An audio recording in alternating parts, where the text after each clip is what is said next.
জয় গুরু, জয় ভগবান, জয় শ্রীকৃষ্ণ।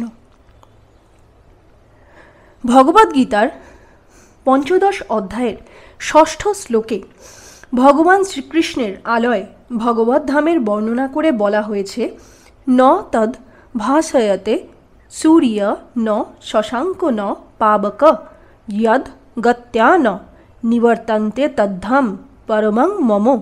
আমার পরম ধাম সূর্য, চন্দ্র, অগ্নি অথবা বৈদ্যুতিক আলোকের দ্বারা আলোকিত নয়। সেখানে একবার পৌঁছলে আর এই জড়জগতে ফিরে আসতে হয় না। এই শ্লোকে সেই চিরশাশ্বত অপ্রাকৃত আকাশের কথা বলা হয়েছে। আকাশ সম্বন্ধে আমাদের একটি জড়জাগতিক ধারণা আছে। এই জড় আকাশের কথা যখনই আমরা ভাবি, তখন সূর্য, চন্দ্র, গ্রহ, নক্ষত্র আদির কথা আপনা থেকেই মনে আসে। কিন্তু এই শ্লোকে ভগবান বলেছেন যে দিব্য আকাশকে আলোকিত করার জন্য সূর্য, চন্দ্র, অগ্নি অথবা কোনো বৈদ্যুতিক আলোর প্রয়োজন হয় না, কারণ সেই আকাশ দিব্য ব্রহ্মজ্যোতির দ্বারা আলোকিত। এই ব্রহ্মজ্যোতি হচ্ছে ভগবানের দেহ নির্গত রশ্মির ছটা। অন্যান্য গ্রহাদিতে পৌঁছানোর জন্য আমরা কঠিন পরিশ্রম করছি, কিন্তু পরমেশ্বরের আলোয় সম্বন্ধে ধারণা করা কিছুই কঠিন নয়। ভগবানের দিব্যধামের নাম গোলক। ব্রহ্ম সংহিতায় এই গোলকের খুব সুন্দর বিবরণ আছে। গোলক এব নিবসত্ব খিলাত্ম ভূত। ভগবান চিরকালই তার আলয় গোলকে অবস্থান করেন, তবু এই জগতে থেকেও তার সমীপবর্তী হওয়া যায় এবং এই জগতে ভগবান তার প্রকৃত সচ্চিদানন্দময় রূপ নিয়ে আবির্ভূত হন। তিনি যখন তার এই রূপ নিয়ে প্রকাশিত হন, তখন আর তার রূপ নিয়ে জল্পনা কল্পনা করার কোনো প্রয়োজনীয়তা আমাদের থাকে না। এই ধরনের জল্পনা কল্পনা থেকে মানুষকে নিবৃত্ত করবার জন্য তিনি তার স্বরূপে অবতীর্ণ হন এবং তার শ্যামসুন্দর রূপ প্রদর্শন করেন। দুর্ভাগ্যবশত অল্প বুদ্ধিসম্পন্ন লোকেরা তাকে চিনতে পারে না এবং তাকে সাধারণ মানুষ বলে মনে করে উপহাস করে। ভগবান আমাদের কাছে আমাদেরই মতো একজনের রূপ নিয়ে আসেন এবং আমাদের সঙ্গে লীলা খেলা করেন, কিন্তু তাই বলে তাকে আমাদের মতো একজন বলে মনে করা উচিত নয়। তার অনন্ত শক্তির প্রভাবে তিনি তার অপ্রাকৃত রূপ নিয়ে আমাদের সামনে আসেন এবং তার লীলা প্রদর্শন করেন। তার আপন আলোয় গোলক বৃন্দাবনে তার যে লীলা, এই লীলা তারই প্রতিরূপ। এই চিন্ময় আকাশের ব্রহ্মজ্যোতিতে অসংখ্য গ্রহ ভাসছে। এই ব্রহ্মজ্যোতি বিচ্ছুরিত হচ্ছে পরমধাম কৃষ্ণলোক থেকে এবং জড় পদার্থ দ্বারা গঠিত নয় সেই রকম অসংখ্য আনন্দময় চিন্ময় গ্রহ সেই ব্রহ্মজ্যোতিতেই ভাসছে। ভগবান বলেছেন, ন তদ ভাসয়তে সূর্য ন শশাঙ্ক ন পাবক যদ গত্যা ন নিবর্তন্তে তদ্ধাম পরমং মম। যে একবার সেই অপ্রাকৃত আকাশে যায়, তাকে আর এই জড় আকাশে নেমে আসতে হয় না। এই জড় জাগতিক আকাশে চাঁদের কথা ছেড়েই দিলাম, যদি মানুষ সবচেয়ে ঊর্ধ্বে যে ব্রহ্মলোক আছে সেখানেও যায়, তবে দেখবে যে সেখানেও এখানকার মতো জন্ম, মৃত্যু, জরা ও ব্যাধির হাত থেকে নিস্তার নেই। এই জড়জগতের কোনো গ্রহলোকের পক্ষেই এই 4টি জড় নিয়মের হাত থেকে নিস্তার পাওয়া সম্ভব নয়। জীব সকল এক গ্রহ থেকে অন্য গ্রহে ভ্রমণ করছে, কিন্তু যে কোনো গ্রহেই আমরা ইচ্ছা করলে যান্ত্রিক উপায়ে যেতে পারি না। অন্যান্য গ্রহে যেতে হলে তার অন্য একটি পদ্ধতি আছে। সেই সম্বন্ধে উল্লেখ আছে যে ইয়ান্তি দেবব্রতা দেবান পিতৃন ইয়ান্তি পিতৃব্রতা। আমাদের গ্রহান্তরে ভ্রমণের জন্য কোনো যান্ত্রিক ব্যবস্থার প্রয়োজন হয় না।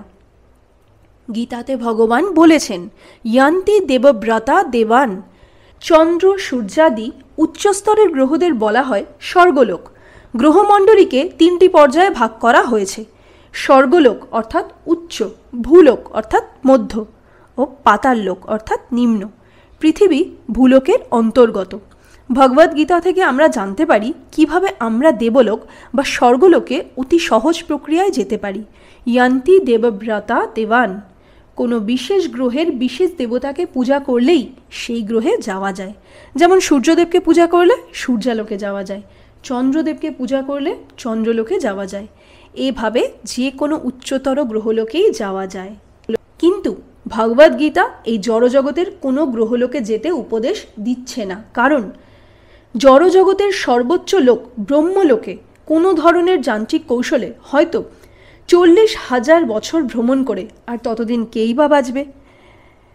তো 40,000 বছর ভ্রমণ করে গেলেও জন্ম, মৃত্যু, জরা ও ব্যাধির জড়জাগতিক ক্লেশ থেকে সেখানেও নিস্তার পাওয়া যাবে না। কিন্তু যদি কেউ পরমলোক, কৃষ্ণলোকে কিংবা চিন্ময় আকাশের অন্য কোনো গ্রহে যেতে চায়, তাহলে তাকে সেখানে এই সব জড়জাগতিক দুর্দশা ভোগ করতে হবে না।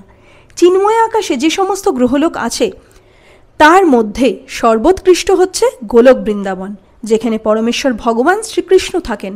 ভগবদ্গীতায় এই সব কিছুই বিস্তারিতভাবে আলোচনা করা হয়েছে এবং জড়জগতের বন্ধন থেকে মুক্ত হয়ে কিভাবে সেই চিন্ময় আকাশে ফিরে গিয়ে প্রকৃতই আনন্দময় জীবন শুরু করা যায় তার নির্দেশও দেওয়া হয়েছে।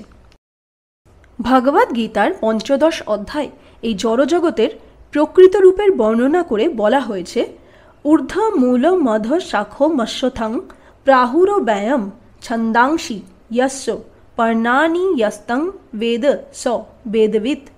ঊর্ধ্বমূল ও অধ শাখা বিশিষ্ট একটি অশ্বত্থ গাছ রয়েছে। বৈদিক মন্ত্রগুলো হচ্ছে এর পাতা।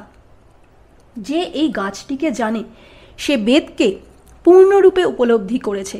এখানে জড়জগৎকে বলা হয়েছে ঊর্ধ্বমূল ও অধঃশাখা বিশিষ্ট একটি অশ্বত্থ গাছের মতো। সাধারণত গাছের শাখা থাকে ঊর্ধ্বমুখী এবং তার মূল থাকে নিম্নমুখী, কিন্তু আমরা যখন জলাশয়ের সামনে দাঁড়িয়ে সেই জলে গাছের প্রতিবিম্ব দেখি তখন দেখতে পাই তার মূল ঊর্ধ্বমুখী এবং তার শাখা অধোমুখী। সেই রকম এই জড়জগৎ হচ্ছে অপ্রাকৃত জগতের প্রতিবিম্ব। প্রতিবিম্বের কোনো স্থায়িত্ব নেই, সে শুধু একটি ছায়া মাত্র। কিন্তু এই ছায়া থেকে আমরা বুঝতে পারি যে প্রকৃত বস্তু রয়েছে। মরুভূমিতে জল নেই, কিন্তু মরীচিকার মাধ্যমে আমরা ইঙ্গিত পাই যে জল বলে একটি পদার্থ আছে। জড়জগতে তেমনি জল নেই, আনন্দ নেই, কিন্তু প্রকৃত আনন্দের বাস্তবিক জলের সন্ধান রয়েছে অপ্রাকৃত জগতে। ভগবান ইঙ্গিত দিয়েছেন যে আমরা চিন্ময় জগৎ লাভ করতে পারি কিভাবে। নির্মাণ মোহা জিতের সঙ্গ দোষা অধ্যাত্ম নিত্যা বিনিবৃত্ত কামা দ্বন্দ্বের বিমুক্তা সুখ দুঃখ সঙ্গই গচ্ছন্ত মূরা পদম ব্যয়ং তৎ। সেই পদম অব্যয়ম বা নিত্য জগতে সেই যেতে পারে যে নির্মাণ মোহ অর্থাৎ যে মোহমুক্ত হতে পেরেছে। এর অর্থ কি? এই জড়জগতে সকলেরই কিছু না কিছু হতে চাওয়ার ইচ্ছে। কেউ চায় রাজা হতে, কেউ চায় প্রধানমন্ত্রী হতে, কেউ চায় ঐশ্বর্যশালী হতে। এভাবে সকলেরই কিছু না কিছু হতে চাওয়ার ইচ্ছা। যতক্ষণ পর্যন্ত আমরা এই অভিলাষগুলির প্রতি আসক্ত থাকি ততক্ষণ আমরা আমাদের দেহকে আমাদের স্বরূপ বলে মনে করি, কারণ দেহকে কেন্দ্র করে এই সমস্ত আশা আকাঙ্ক্ষাগুলি জন্ম নেয়। আমরা যে আমাদের দেহ নই এই উপলব্ধিটাই হচ্ছে আধ্যাত্ম উপলব্ধির প্রথম সোপান।